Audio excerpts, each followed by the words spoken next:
before I get into this story, I need you to do something for me. If you're watching this on YouTube right now, please hit the like button. Subscribe if you haven't already. And after you hear what I'm about to tell you, leave a comment. Tell me if you've ever felt something watching you when you thought you were alone. Tell me if you've ever heard a voice you shouldn't have heard. Tell me if you believe places can hold memories or something darker. I don't usually talk like this. I'm not a storyteller. I'm not a writer. I'm not someone who looks for ghosts or uploads creepy videos for fun. I'm just a man who has carried something heavy for years, and I think it's time I finally set it down. My name doesn't matter much, but what I did does. I was a Navajo Tribal Police officer for a little over a decade. Most of that time, I patrolled the lands around Canyon de Chelly, here in Arizona. If you've never been there, it's one of the most beautiful places on Earth. I'm not exaggerating. The canyon walls rise high and red, like they were carved by hands older than time itself. Some cliffs glow bright like fire when the sun hits them. Others stay cool and quiet, holding shadows even at noon. Visitors come from all over the world to see it. They stand on the overlooks and take pictures. They walk the trails. They drive the rim roads and stare down into those winding paths below. But they don't know the canyon like we do. They don't feel its weight or its history. They don't hear the things you sometimes hear when the wind stops and the night grows still. I grew up hearing stories about that place. My grandmother used to tell me that the canyon remembers everything. She said that every cry, every step, every secret carried down there stays in the stone forever. When I was a kid, I didn't understand what she meant. When I got older, I did.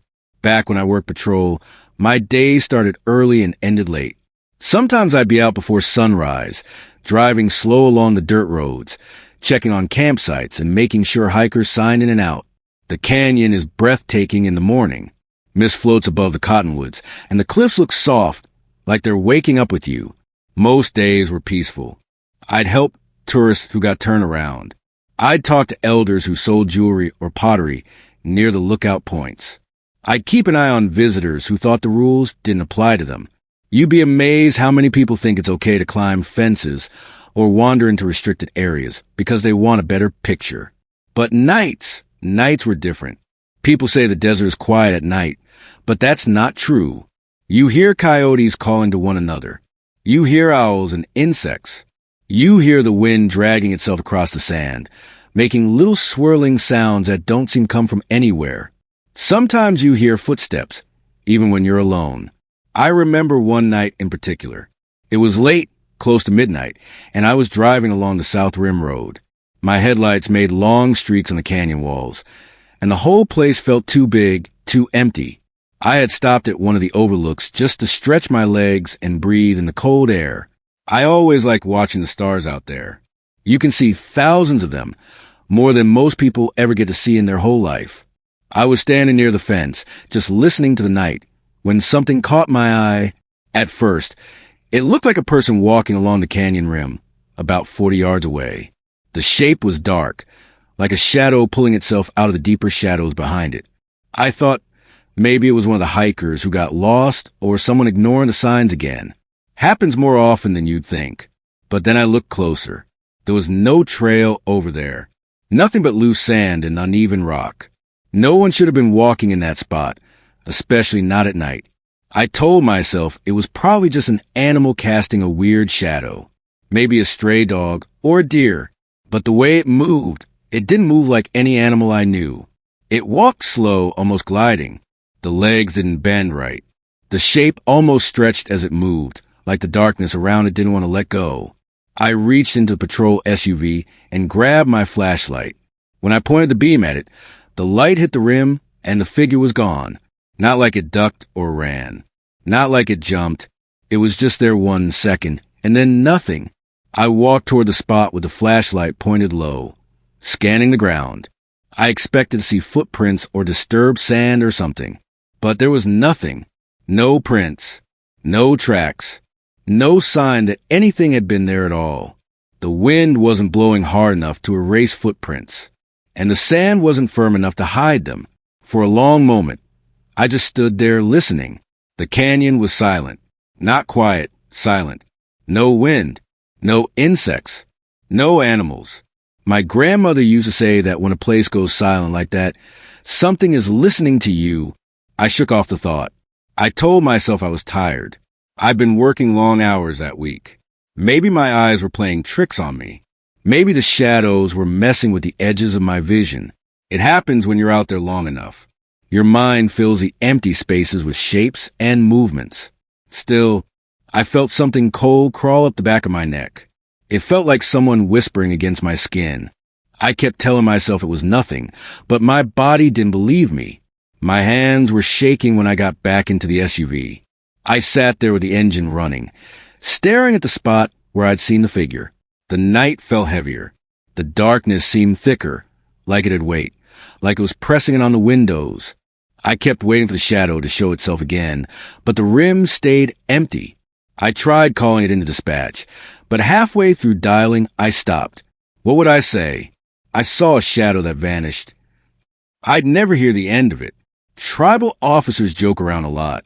You have to, with the things you see and deal with, but some things are too strange to turn into jokes. Some things make you feel small and foolish as soon as you say them out loud. So I kept it to myself. I put the SUV in gear and drove away. But as I pulled back onto the main road, I checked the rear view mirror. The darkness behind me seemed to move. I blinked, and it was still. I drove faster after that. For the rest of the shift, I couldn't shake that crawling feeling at the base of my skull. I kept checking my mirrors, checking the sides of the road, checking the cliffs. I even kept the radio low because the quiet felt safer than any sound. It was like my mind knew something was wrong, even if I couldn't explain what. When dawn started to break, I pulled over at the ranger station to clock out. The sky was a pale blue, the kind that looks thin and tired. I felt the same way. My eyes burned from lack of sleep. My hands were sore from gripping the steering wheel too tight. But more than anything, my chest felt heavy, like I was carrying something I didn't understand. I told myself it was just the long hours, just stress, just shadows, just nothing. But the truth is that something had started that night. Something quiet, something patient, something waiting. Looking back, I think that was the first time the canyon noticed me. Not the tourists, not the hikers. Me. I should have trusted my instincts. I should have listened to the stories I grew up with. I should have paid attention to the way the air felt, the way the shadows moved, the way the silence wrapped itself around me too tightly. I felt my stomach drop. A sharp breeze hit my face and made my eyes water, bringing with it the smell of cold stone and wet earth. I leaned forward cautiously and scanned the canyon walls, then the floor below. Nothing, only darkness. The hair on my arm stood up. Something was wrong, very wrong. Hello, I called out, instantly regretting it. My voice echoed once across the canyon, bouncing off the opposite wall. But instead of fading, the echo almost stretched out, twisting slightly, like someone else was repeating after me. I stepped back from the edge. A few seconds later, the faint humming sound returned. Not loud, but close. Too close. It sounded like it was rising from the rocks beneath my feet. I took another step away. My flashlight dimmed for half a second, just a flicker, but in that moment, I thought I saw something move near the base of the cliff. A small shape, pale and quick. When the light steadied, there was nothing there. My breath came slow and shaky. I needed to radio this in, but part of me didn't want to. I didn't want to hear my name come through that speaker again. I forced myself back to the SUV. The interior light came on when I opened the door, making the inside glow warm yellow. It felt safe for a moment, like a small island in the middle of endless dark. That's when I saw another vehicle's headlights approaching down the road. Steady, slow, familiar. It was an old ranger truck. Thomas stepped out. Thomas was one of the older Navajo rangers who'd been around long before I started. He knew the land better than anyone. People said he could read the dirt the way other men read books. I always respected him, not just because of his age, but because of the calm way he moved across the canyon's edge, as if he understood its moods. He walked toward me with his hands tucked into his jacket pockets. "Evening," he said quietly. "Evening," I replied. Thomas had one of those faces that didn't change much. He could be looking at fire or a funeral, and the expression would be the same, soft but unreadable. But tonight, something was different. His eyes were sharp, cautious, like he already knew what I found. "What brings you out here?" I asked, checking on things. He said, "North Rim's been strange lately." I nodded slowly. "Yeah, you could say that." He waited, giving me room to speak. So I told him everything. The footprints, the radio, the humming, the sense that someone was always watching me. He didn't interrupt. He didn't look surprised. He just held that calm, steady posture. When I finished, he let out the smallest breath. "You shouldn't be out here alone at night," he said. "It's my patrol," I answered. He shook his head. "I'm not talking about rules." A quiet moment stretched between us. Then he looked out over the canyon. His eyes scanned the walls, the shadows, the drops that looked like endless pits. "Don't look down into the canyon at night," he said softly. "They look back." I tried to laugh, thinking he was messing with me. "Come on, Thomas." "Really?" He didn't smile, not even a little. "I'm serious," he said. "There are old stories here, old things. You hear them before you ever see them. Once you see them, that's when they start seeing you." My heart thumped hard. What exactly did I see? I asked. Thomas didn't answer. Instead, he picked up a handful of sand and let it slip through his fingertips, watching the grains fall like he was reading them. Finally, he said, "Be careful on this rim. Some places carry voices. Some carry things pretending to be voices." A cold pulse moved through my chest. Before I could say anything else, Thomas turned and headed back to his truck. He gave me one last look, deep, dark, worried. "Get home before midnight," he said. "And don't stop again tonight unless you have to." Then he drove off, his taillights fading into the distance. I stood there alone, the canyon breathing slowly beneath me. His warning stayed with me the entire drive back. Even after I showered, ate dinner, and tried to sleep, my mind kept returning to his face, to the seriousness in his tone. Don't look down into the canyon at night. But I had looked, and something had looked back. I didn't know it then, but that night on the North Rim was a turning point, the moment when things shifted from strange to dangerous, from uneasy to impossible. Because the next time I heard the canyon, it spoke clearer. And the thing waiting inside, it didn't just whisper, it called for me, in my own voice. Thomas's warning didn't leave my mind after that night. It followed me everywhere, into my home, into my sleep, and especially back out onto the canyon roads. His voice kept replaying in my head. Don't look down into the canyon at night. They look back. I tried convincing myself he was being dramatic, but deep down I knew he wasn't the type to exaggerate. He said those words like someone who had lived them. The next evening, I felt the way of the canyon even before I left the station. The sky was a dull gray, like storm clouds were trying to form but couldn't gather their strength. The air felt heavy. Not cold, just thick, like I had to push through it. I tried to shake it off, blaming stress, lack of sleep, or maybe too much coffee. But the feeling didn't fade. From the moment I started my patrol, strange things began happening, small things, but things I couldn't ignore anymore. As I drove along the rim road, something tapped on the side of my SUV. A sharp, quick tap on the back panel. I hit the brakes and grabbed my flashlight. Nothing. No branches. No loose rocks. No animals. I checked the mirrors. Nothing behind me. The dust settled slowly, hugging the ground. I shook my head and kept driving. A few minutes later, it happened again.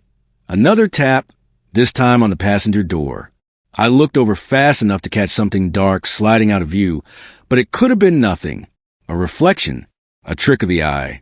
I forced myself to believe that because the alternative was too disturbing. But then the tapping continued. Light taps. Hard taps. Sometimes a slow, dragging tap that moved from one side of the SUV to the other. Worst of all, it didn't stop when the vehicle was moving. That's when I knew it wasn't branches or rocks. I cranked the radio up to drown out the noise, but the tapping grew louder, almost matching the rhythm of my heartbeat. When I slowed down, the tapping slowed. When I sped up, it quickened, like something was keeping pace with me, something running alongside the SUV, hidden in the night. By the time I reached Spider Rock Overlook, I needed a break.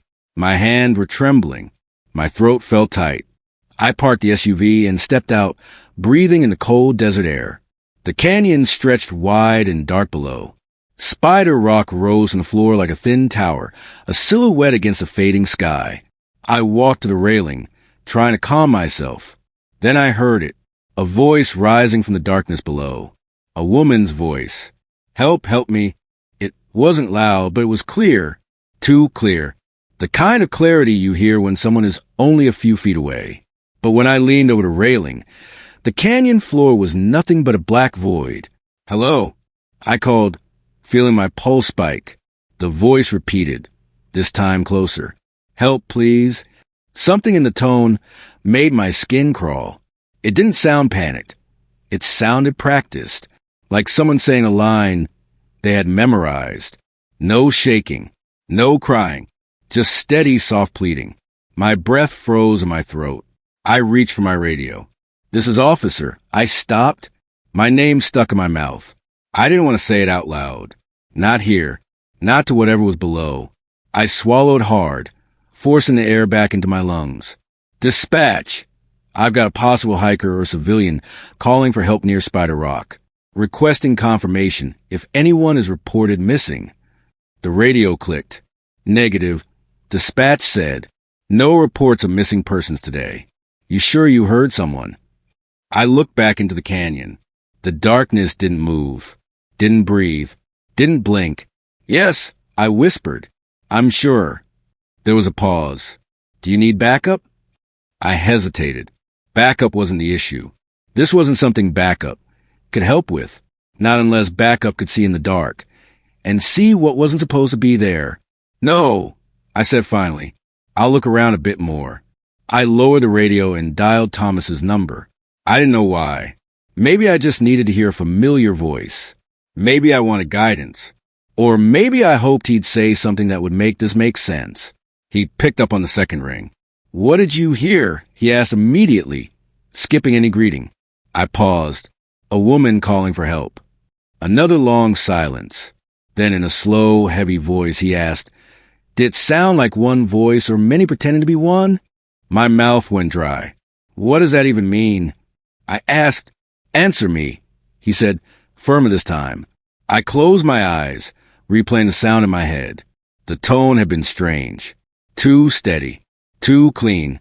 Like someone mimicking what they thought a human cry for help sounded like. It didn't sound normal, I admitted.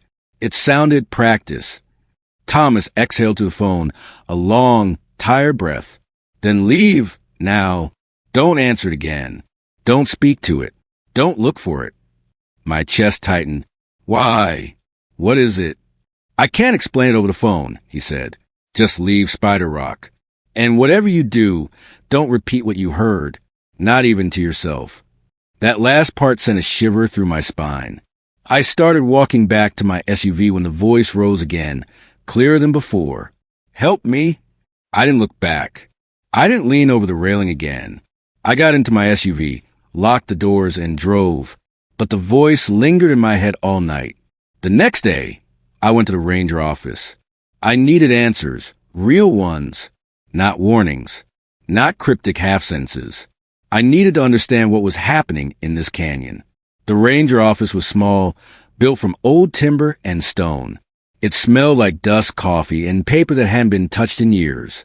Most people only saw the front area, the maps, brochures, safety warnings.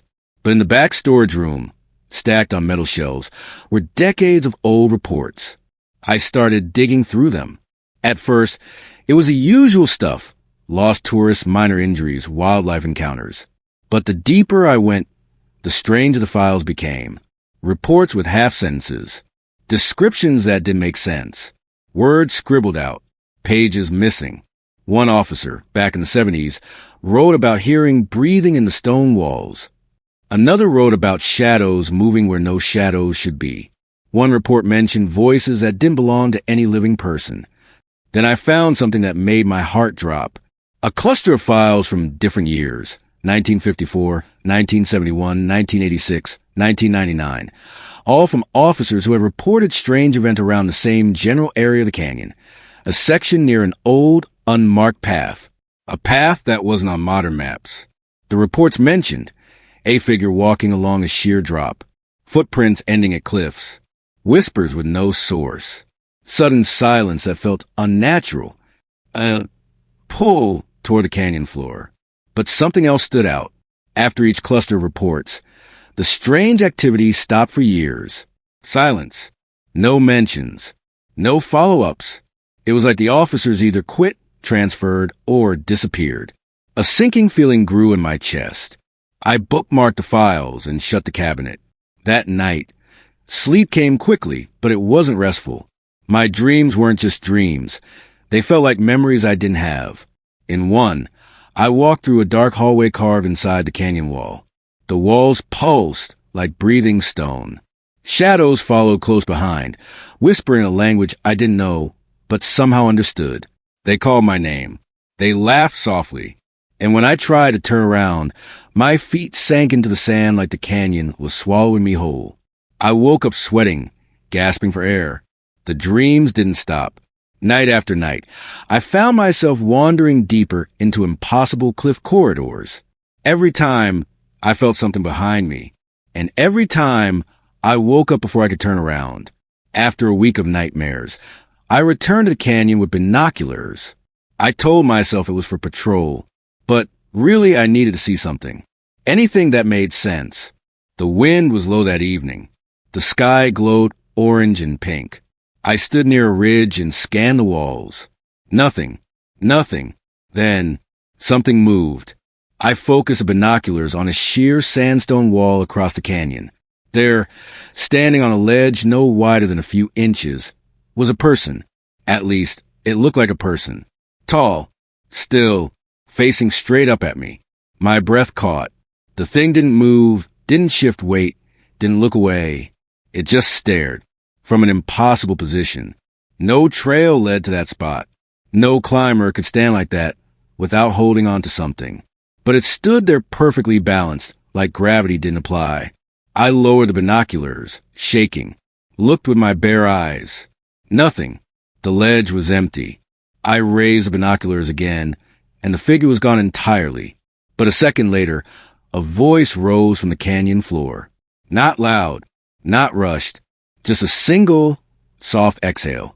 A breathy whisper that drifted up the cliffs like smoke. It carried my name. My full name. I dropped the binoculars. They hit the ground with a thud. My legs felt weak. The canyon seemed to pulse beneath me, like it was alive, like it was aware. And for the first time, I felt something deeper than fear. Recognition. Like whatever was down there knew me, was waiting for me, had been watching me long, before I ever noticed it. I backed slowly toward my SUV, never turning my back fully on the canyon. And that breathy whisper followed me long after the sun dipped below the rim. That night, I barely slept. My mind kept circling back to the old reports, to the unmarked trail, to the figure on the cliff, to Thomas's warning, to the voice saying my name as if it owned it. I didn't know it yet, but this was the moment the canyon stopped watching from a distance. It started calling me closer, and the next time it called, Thomas would give me the truth. After the canyon said my name, I knew I couldn't treat any of this like simple nerves anymore. I still went to work. I still put on the uniform and climbed into the patrol SUV. From the outside, I was just another officer starting another night shift. On the inside, I felt like I was walking around with crack running through my chest. Every sound made me jump. Every patch of shadow along the rim looked deeper than it had before. When the engine turned off, the silence felt crowded, like there were too many things in it. For 2 nights, I tried to ignore it.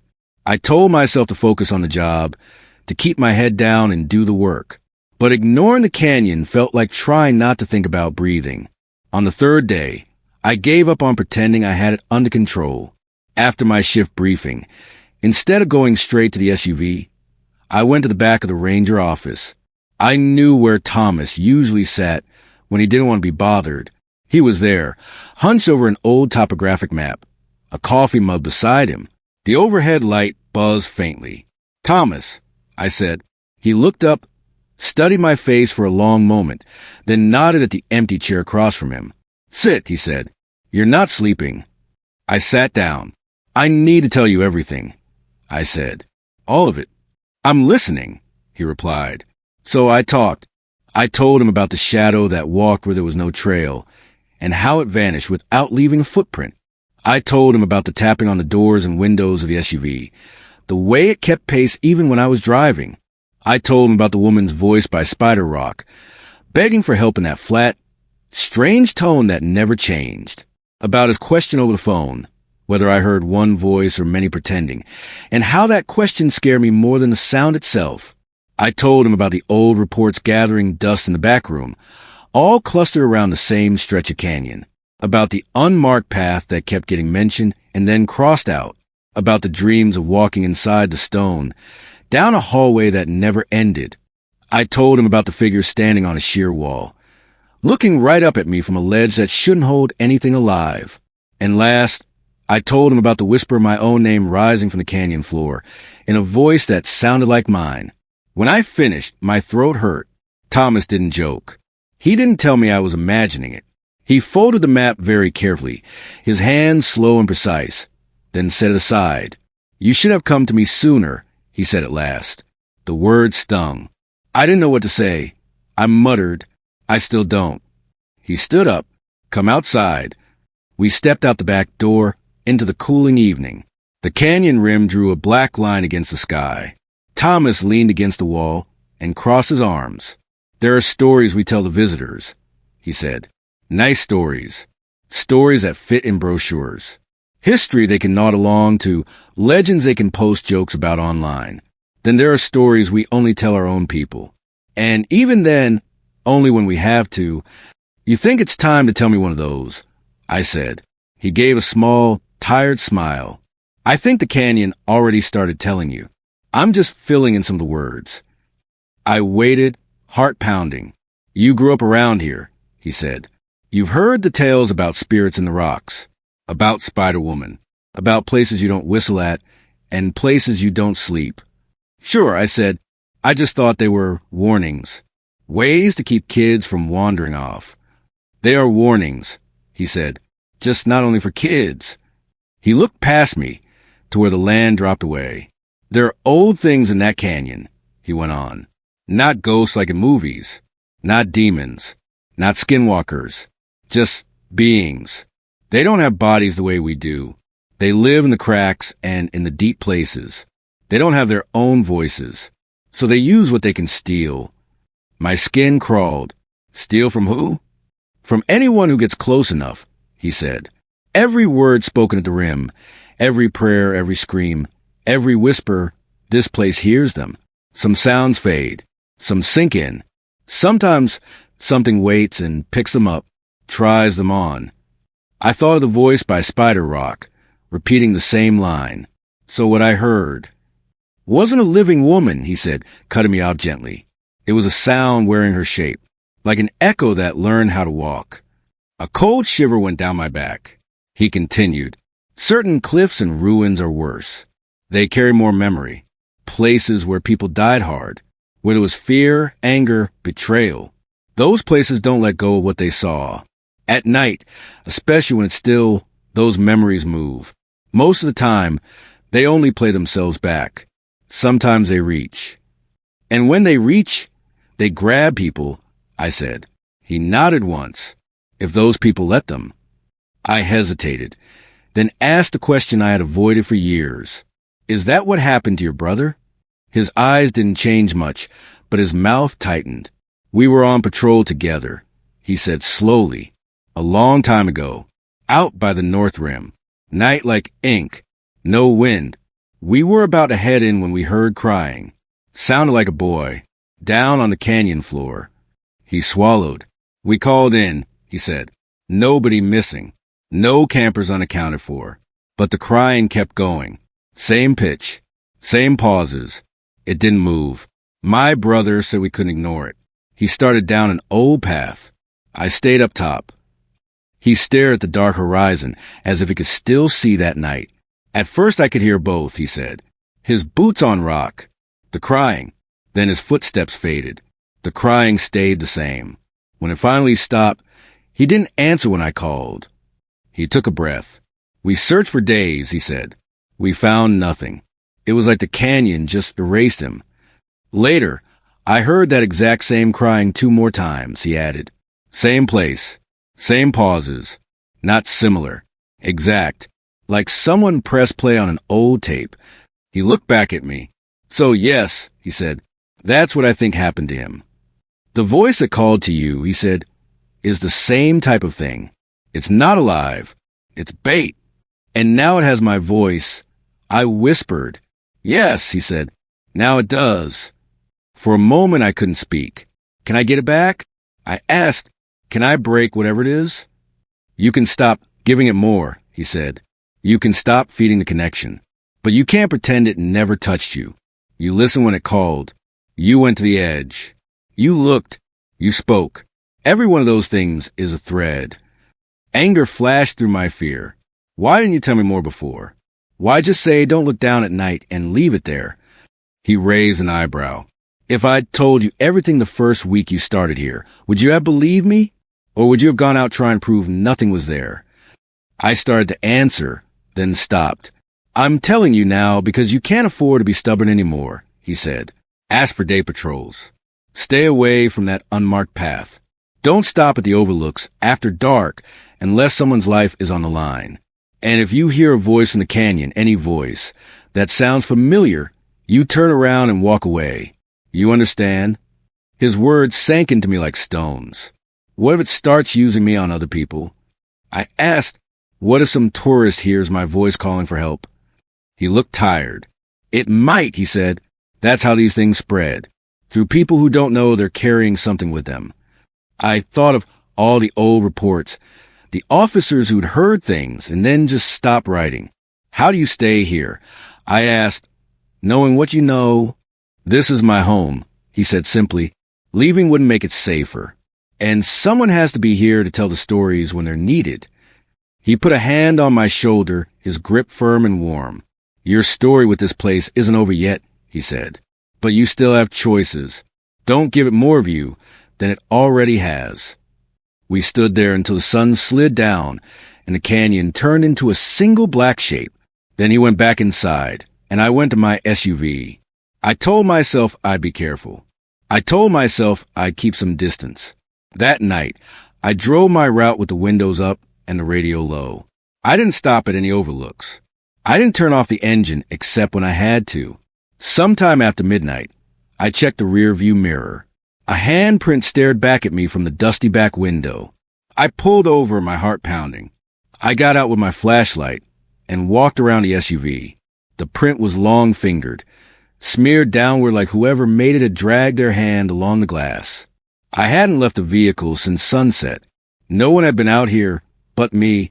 I wiped the print away, feeling no better. Back in the driver's seat, I gripped the wheel and stared at the dark rim line ahead. From somewhere far below, soft in the wind, I heard my name, my own voice, calm, steady, calling up from the stone. I didn't answer. But as I drove on, I knew the truth, even if I didn't want to say it out loud. I should have stepped back. Instead, without meaning to, I kept letting the canyon pull me closer. After the night, I found a handprint on my rear window. Everything began to fall apart. I don't know a better way to describe it. It was like the canyon had finally decided I wasn't just someone passing through. It had picked me, chosen me, maybe claimed me. And no matter how far I tried to step back, something in me kept leaning toward the edge. The whispers changed first. Before, they had sounded like voices I didn't recognize. Strangers crying for help, drifting words, echoes of old sounds baked into the stone. But soon, the canyon didn't bother with those anymore. It found something better. It began using my voice. The first time I heard it, I was in my kitchen at home. I had just made coffee, even though it was nearly midnight. Sleep had become a luxury I rarely tasted. Every time I closed my eyes, I dreamed of hallways inside the canyon walls, long and crooked, with shadows crawling just behind me. If I did fall asleep, Even for a few minutes, I woke up feeling like someone had stood over my bed the whole time. I was holding the mug when it happened. A low whisper drifted in from the window, soft, almost gentle. It said my name, my exact voice. The whisper was so perfect that for a moment, I thought my mind was playing tricks on me, like an audio hallucination caused by exhaustion. But then the voice spoke again, a little clearer. Come look. My mug slipped from my hand and cracked when it hit the floor. Hot coffee splashed my ankle, making me flinch. But the pain felt distant, like it belonged to someone else. I walked to the window, slowly, stupidly. The yard outside was empty, dark, still, but I knew what I heard. I knew the shape of my own voice better than anyone. And that was the moment I understood the canyon wasn't just echoing words. It was copying something deeper, the way a child copies the sound of its parents. From that night on, I heard myself everywhere. Sometimes the whisper came from the trees behind my house. Sometimes from the back seat of my SUV, even when I knew with total certainty that I was alone. Once, while hiking to a campsite to check on a report of noise, I heard my own voice call from somewhere behind a cluster of boulders. This way. I tightened my grip on my flashlight, but I didn't go to it. I'd learned enough by then to know that following was the worst thing I could do. The paranoia settled in fast. I kept turning around during patrols, convinced someone was walking just behind me. When I shined my flashlight, the beam lit only empty ground, but every hair on my body told me something stood just outside the light's reach. I slept less, ate less, talked less. Even Thomas noticed. You're slipping, he told me one morning at the station. That thing is wearing you down. How do I make it stop? I asked. You don't, he said. You resist. That's it. That's all we can ever do. But resisting felt like trying to stay awake during a storm while someone whispered my name on repeat.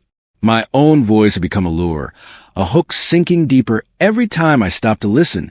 By the end of that week, I'd made a decision. One that probably wasn't smart, but that felt like the only way forward. I needed to find the unmarked trail, the old files mentioned. I needed to see for myself what was there, because whatever was calling me wasn't finished. I felt that in my bones. And if I didn't confront it, I knew it would keep taking more of me. The trail wasn't hard to find. The reports had been vague, but they all pointed toward a section of the North Rim where the cliff dipped inward slightly, forming a horseshoe curve in the rock. I drove out there on a moonless night, with only the distant glow of stars lighting the sky. I parked the SUV and stepped out, feeling the cold air slap my skin awake. The canyon stretched out beneath me, black and endless. The rim road behind me looked thin and fragile, as if the night could swallow a whole if it wanted to. I kept my flashlight low and scanned the ground. There, a faint path winding between sparse juniper trees. You wouldn't notice it unless you were looking for it. Half covered by sand. Narrow, worn smooth by time. I followed it. The canyon air grew colder as I walked, heavy enough that each breath felt like dragging ice into my chest. The flashlight beam flickered, but I told myself it was just the batteries. The first sign that I was close came when my light passed over something half buried in the dirt. Broken pottery. Large, curved fragments with faded red markings. Designs too old to place. Symbols scratched into the clay in patterns that made the back of my neck prickle. I knelt to look closer, brushing away sand. A symbol repeated across several pieces, a twisted line curling inward, like a spiral bent in anger. I froze. I had seen that shape before. In my dreams, on the hallway walls, etched into the stone, always glowing faintly in the dark. I stood up and kept moving. Farther along the trail, I found more pottery, some shattered, some chipped, as well as crude pictographs on the rock face beside me. Figures with stretched limbs, hollow faces, people falling into cracks, hands reaching upward. A cluster of marks that looked like teeth. The deeper I went, the more the pictographs changed. They became rougher, rushed, scratched with desperation. Something had happened here. People had tried to record it. Finally, the trail widened at a dead end, or what looked like a dead end. But as I scanned the rock wall with my flashlight, the light slipped into a narrow cut in the stone, A passage, barely wide enough for a person to fit sideways. A hidden descent path. It wasn't marked on any map. I'd never seen it during my years on patrol, but the canyon had been waiting for someone to find it. My radio crackled behind me. I jumped, spinning around. "Hello," I said, voice shaking. Silence. Then the crackle came again, softer this time. And then my voice spoke through the speaker. It wasn't an echo. It wasn't distorted. It was as clear as if I were talking into the microphone myself. "You remember this," it said. My blood ran cold. The voice spoke again. "You remember, don't you?" I didn't understand. Didn't want to understand. But the voice kept going, repeating something I had heard long ago, a fragment of memory I barely spoke about. When I was a kid, maybe 8 or 9, I had climbed out onto a boulder near my grandmother's land and gotten stuck. I'd been too embarrassed to yell for help, so I whispered into the wind, "I don't know how to get down." No one else had heard me. No one was nearby. But now, through the radio, in my own voice, the canyon whispered the same words. "I don't know how to get down." The fear hit me so hard I couldn't breathe. The canyon had taken something from me. Something old, something small, something I had forgotten, and now it was using it. I snapped the radio off and bolted back down the trail. Behind me, footsteps echoed. Not mine. Something was following me, climbing over the same rocks, descending the same slopes, but the rhythm was all wrong. Each step landed half a second too late. Too heavy. Too long. I didn't look back at first. I focused on the narrow path, the broken pottery crunching beneath my boots. My breath came fast and sharp. My flashlight beam danced across the ground, shaking. But the footsteps grew louder. I risked a glance over my shoulder. Something pale crouched low among the rocks. Its limbs were long. Too long. They bent in ways they shouldn't, like they were jointed in 3 or 4 places instead of 2. Its back curved upward at an angle unnatural for any human shape, and its head was tilted far to the left, like it was studying me from an impossible angle. Even in the darkness, I saw the shine of its skin, colorless, smooth, stretched thin. No hair, no clothing, no face that I could make out, just an empty oval of pale flesh, turned toward me with a kind of curious hunger. I stumbled, almost falling. The thing shifted forward, slow but deliberate, dragging its fingers over the rock. The sound made my teeth ache. I turned and ran. Branches scraped my arms. Sand kicked up behind me.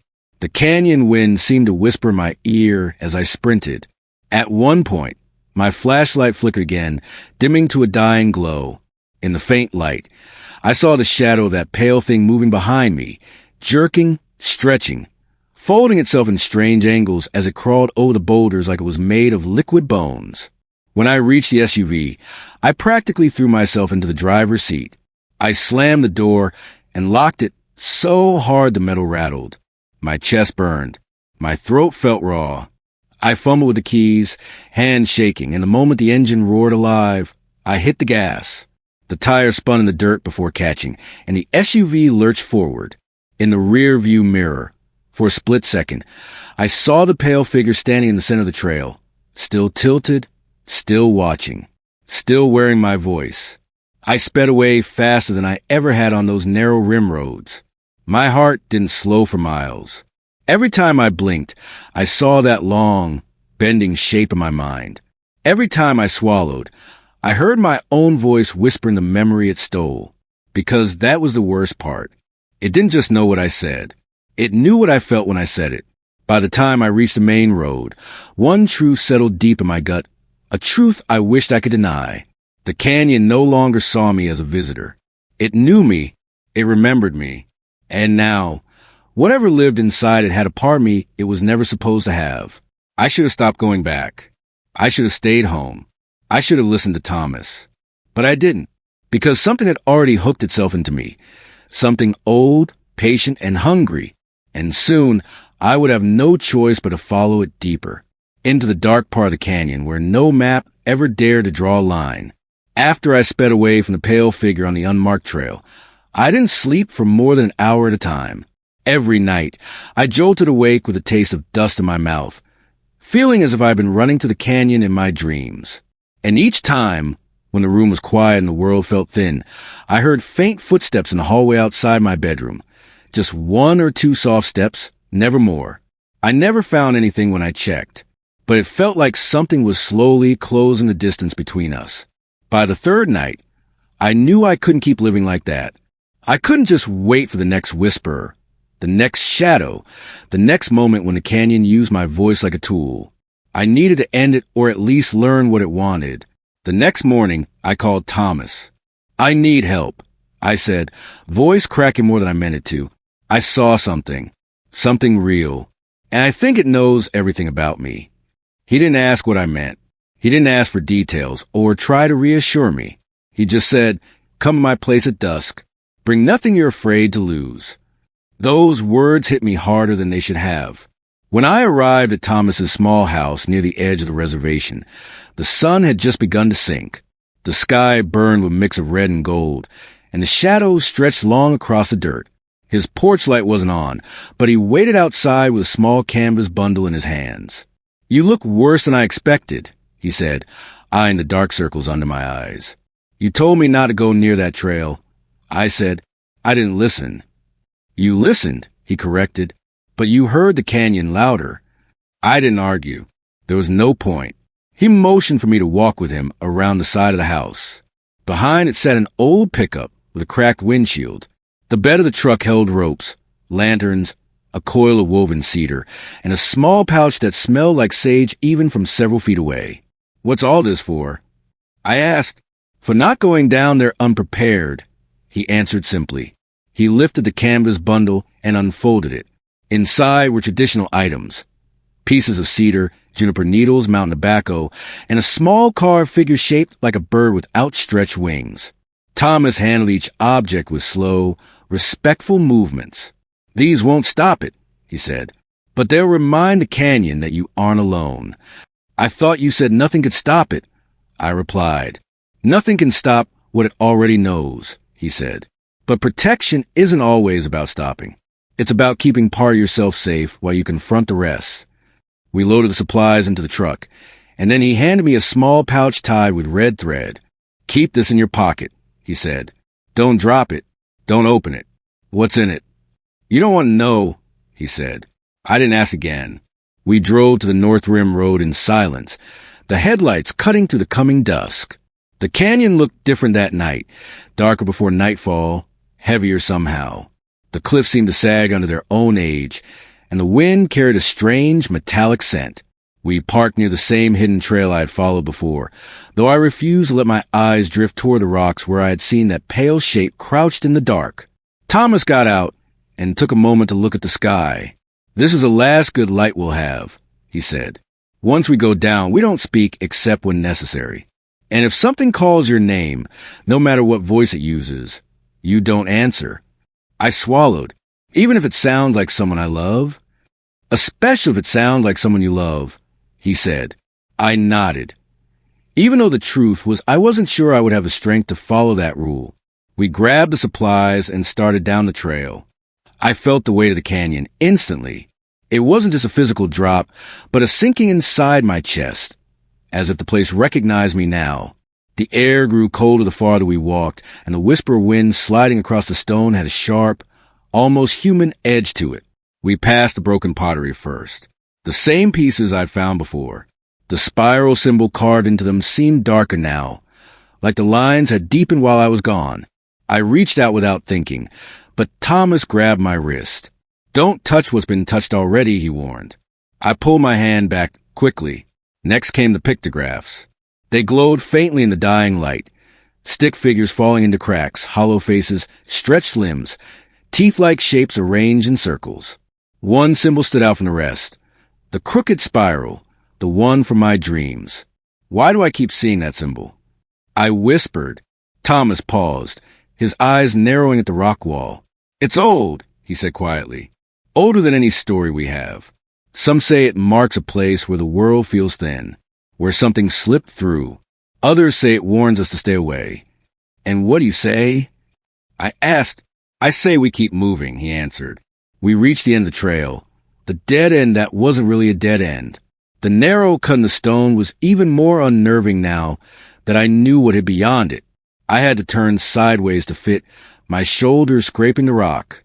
The stone felt cold, almost wet, and for a moment I imagined something pushing back from the other side. When we emerged from the narrow passage, the world opened into a steep descent path, a hidden route winding down into a section of the canyon most people never knew existed. The air smelled different here. Stale, old, like something had been trapped below for too long.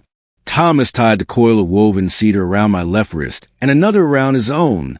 "Don't let this break," he said. "If it snaps, you climb back up no matter what." I didn't argue. We climbed down slowly, gripping the rough rock. The path twisted like a spine. As we descended, the whispers started. At first they were faint, like wind brushing against the canyon walls. But soon they grew more distinct, sliding between the rocks with sound like teeth clicking together. I didn't look at Thomas, but I felt him stiffen beside me. "These are just old memories," he said quietly. "Keep moving." But some whispers didn't sound like memories. Some sounded like voices I recognized.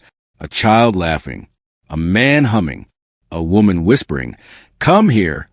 When one whisper shifted, matching the exact cadence of my own voice, I almost lost my footing. Thomas grabbed my arm. "Don't listen," he hissed. But it was already too late.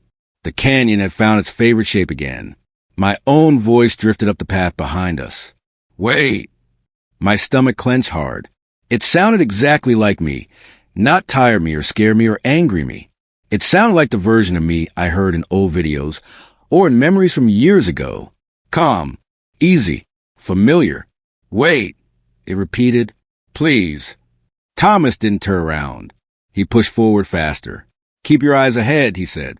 I followed, breath shaking, gripping the rock so hard my knuckles turned white. When we reached the bottom of the descent path, we stood at the entrance of a hidden chamber carved into the stone. I didn't know how deep it went. The darkness inside looked thick, like it was layered. The air pouring out was icy, and each breath carried a taste of iron. Even Thomas hesitated for a moment. "This place wasn't meant for us," he said. "But it called you, and if we leave it unanswered, it won't stop." I stepped inside. The chamber was larger than I expected. The walls curved inward like a giant hollowed-out bowl.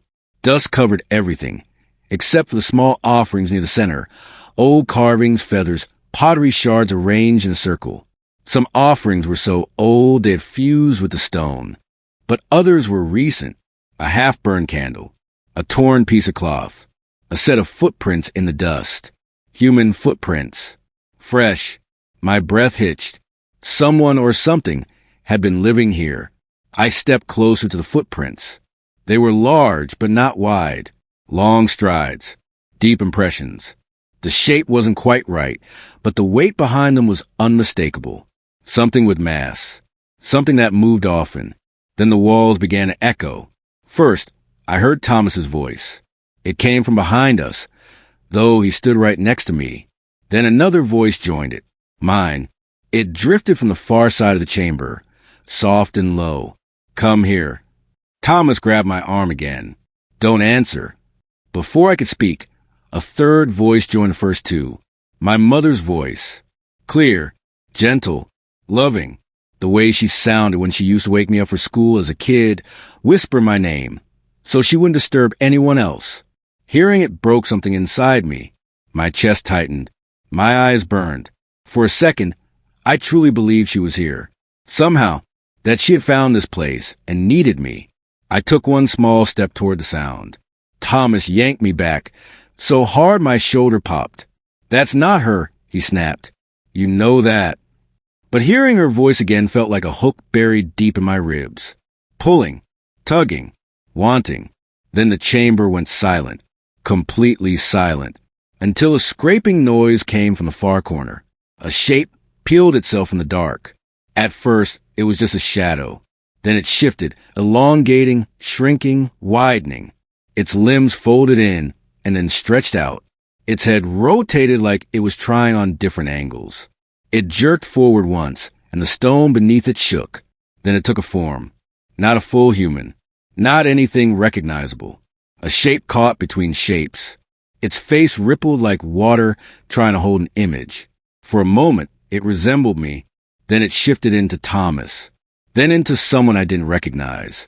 Then into my mother, her mouth twisted too wide, her eyes empty sockets. My stomach heaved. I stumbled backward, my legs shaking. The creature leaned forward, its long fingers scraping the stone, sparks flying from the tips. Then it spoke, in my voice, "Come closer." That was the moment I realized something chilling. It didn't just know me now. It wanted me. Thomas stepped in front of me, raising the carved bird and the pouch of protection items. The creature recoiled slightly, its face unraveling again into a blur of stretched skin. The air grew colder. The stone hummed beneath my feet. The canyon felt alive, breathing, listening. And I understood something then. This thing wasn't trying to scare me. It was trying to choose a shape that I would follow willingly. Thomas whispered to me without turning his head, "We need to leave." Slowly. No running. No speaking. But the creature shifted again, and the next voice it used made my knees buckle. A voice I had buried years ago. A voice I had convinced myself I didn't miss. My father's voice. Soft, painful, familiar. It said my name once. Just once. And the canyon trembled. My father's voice. It didn't matter that he'd been gone for years. It didn't matter that the sound was coming from a creature that had no right to know anything about him. Hearing that voice filling the hidden chamber felt like a hand closing around my heart. My breath caught in my throat. My legs moved on their own, drawn toward that impossible shape as if the canyon had reached inside me and pulled on a memory like a string. "Don't look. Don't move," Thomas hissed beside me. But it was too late. I had already turned my head. The creature shifted, its form blurring and stretching, trying desperately to mold itself into the shape I believed would break me. For the briefest second, it almost managed it, almost pulled skin and shadow together into a face I remember from childhood photographs. A face I hadn't seen in decades. "Son," it whispered. The word hit like a shockwave. I took one step forward. Thomas grabbed me so hard my shoulder jolted backward. "No," he barked. "That isn't him. That thing doesn't know love. It only knows hunger." The creature twisted at the sound of Thomas's voice. Its form cracked, splitting into long ribbons of pale flesh that snapped back together a moment later. It shrieked, and the sound wasn't human, not even close. It was like metal tearing, like stone grinding against bone. The walls of the chamber vibrated. Thomas stepped between us and raised the carved bird toward the creature.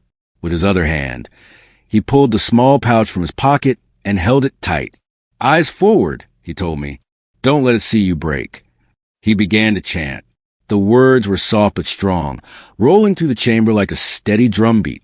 I didn't understand the language, but I felt it. The sound spread through the air, pressing against the cold space like warmth pushing back a winter storm. The creature shrieked again. Its limbs stretched outward, melting into new shapes. First into me, then into Thomas, then into a thin, trembling boy I realized must have been his brother. The face was hollow and desperate, eyes wide with fear. Then the shape shifted once more, twisting itself into the crying woman I heard at Spider Rock, the one whose voice had first crawled up the canyon walls to find me. Her mouth moved, repeating that same haunting plea. "Help, help me."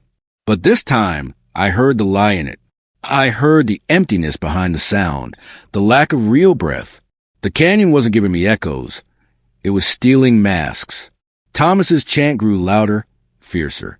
He tossed cedar and tobacco into the air. The smoke didn't rise. It swirled downward, pulled toward the creature like the canyon was trying to swallow the offering whole. "You don't belong in this world," Thomas shouted. "Go back." The creature recoiled again. The chamber shook so violently dust rained from the ceiling. Stones shifted under our feet. I stumbled, catching myself against the rough wall. The creature surged forward in that moment, sensing weakness. My father's voice came again, softer, pleading. "Come home." I almost stepped toward it. For a moment, an old memory wrapped itself around me. My father standing outside our house at dawn. his boots covered in red dust, his voice gentle as he woke me for school. For that heartbeat-long moment, I wanted to believe he was here, wanted to believe he was reaching out from some other place, calling to me across the years. But then something in the creature's face cracked, literally cracked, as if its skin had split under pressure. A long, jagged tear cut across its cheek, revealing nothing underneath. Nothing but empty darkness. The illusion broke. "Resist!" Thomas yelled, grabbing my arm and pulling me behind him. The creature reared back, its form unraveling. The whispers all around us turned violent, overlapping in a storm of voices. Mine, Thomas's, strangers, children, old men, crying women. 1,000 sounds layered together until the noise became a physical force pressing against my skull. The chamber walls shook harder. Rocks fell from above, smashing against the floor. Thomas held the carved bird high and yelled one final phrase, loud enough that it echoed through every corner of the chamber. The effect was instant. The creature convulsed, its body twisting into impossible knots. Its arms bent inward, its head snapped backward. Its form flickered between a dozen shapes, none of them holding for more than a heartbeat. Then, slowly, it began to sink. Not fall, sink. Its legs melted into the stone. Its torso followed. The canyon walls opened like wet clay, swallowing it piece by piece. Its final shape was a stretched, distorted version of me, mouth open too wide, eyes wrong, limbs trembling. Its final voice, my father's again. "Don't leave me." This time, the voice didn't pull me. It made me sick. Thomas gripped my arm tighter. "Don't listen," he said. "It's not real." The creature gave one last twisting spasm before the canyon walls sealed shut, closing the crack behind it. The chamber went silent. Not quiet, silent. No wind. No shifting stone. No echoes. Just the heavy stillness of a place holding its breath. Thomas lowered the carved bird, shoulders sagging. "It's not gone," he said, his voice low and trembling with exhaustion. "Not forever. But it's deep now, buried. It'll take time to claw its way back." "How much time?" I whispered. He didn't answer. We climbed out as dawn crept over the canyon. The sky slowly brightened into soft shades of pink and gold. The shadows shrank back into the cracks. The whispers faded until they became nothing more than the sigh of wind rising from deep below. By the time we reached the rim, the sun was peeking over the horizon. Thomas leaned against the hood of the truck, breathing deep, sweat drying on his forehead despite the cold. "You fought well," he said. "I almost didn't," I admitted. He looked at me with tired eyes. "Everyone almost doesn't. You kept enough of yourself out of its reach." I wanted to believe him, but the truth was, part of me felt like something had been left in that chamber. A memory, a voice, a piece of myself I hadn't meant to give away. Thomas drove us back. Neither of us spoke. Words felt too small for what we had seen. When he dropped me at my SUV, he put a hand on my shoulder. "This place will remember you," he said. "It might call again, but you know the rules now. You keep distance. You stay in the light. And you never answer a voice unless you can see the mouth it comes from." I nodded. He drove away. I went home and slept for 13 hours. Years have passed since that night. I left the tribal police a few months after the encounter. I told my supervisor I needed space, time, a difference in the way the world felt when I woke up. I didn't explain more. There was nothing I could say that would make sense to someone who hadn't heard their own voice rising from a crack in the earth. I work a quieter job now. I don't go near the canyon anymore. I don't walk the rim. I don't camp. I don't hike alone. But sometimes late at night, when I step outside to take out the trash or watch the moon, the wind carries something soft. A faint sound.